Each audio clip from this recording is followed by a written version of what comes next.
ధన్యవాదాలు. మన మూలాలు, కళ మన గుర్తింపు. దేశాలు మారిన సాంప్రదాయాలు మరువు. ఈ మాటలే సాక్ష్యంగా భారతీయ శాస్త్రీయ కళను విదేశీ గడ్డపై సజీవంగా నిలబెడుతూ మన సంస్కృతిని గర్వంగా ప్రతిబింబిస్తున్న ఒక యువ నర్తకి ఇప్పుడు మీ ముందుకు ఆహ్వానిస్తున్నాం. ఇప్పుడు మీ ముందుకు వస్తున్న నర్తకి కుమారి దుద్దిల్ల మహాలక్ష్మి.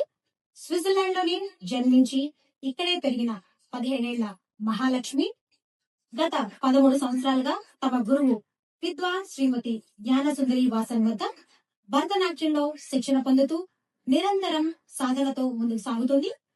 ఈ రోజు ఆమె ప్రదర్శించబోయే నృత్యం తోడై మంగళ, ఒక శుభారంభ ఆహ్వానం. ఇది రాగ తాళ మాలిక రూపంలో విభిన్న రాగాల తాళాల సమన్వయంతో శ్రీరామచంద్రునికి అర్పించే సంగీత విద్రిమాలిగా సాగుతుంది. అయితే భక్తి, శాస్త్రీయత, సంస్కృతి మేళవించిన ఈ భరతనాట్య ప్రదర్శన మనందరం ఆస్వాదిద్దాం. ఇంకొక ఆనందకరమైన విషయం, ఈ రోజు మహాలక్ష్మి జన్మదినం. సో ఈ వేదిక నుంచి ఆమెకి మనస్ఫూర్తిగా ఆశీస్సులు అందిద్దాం.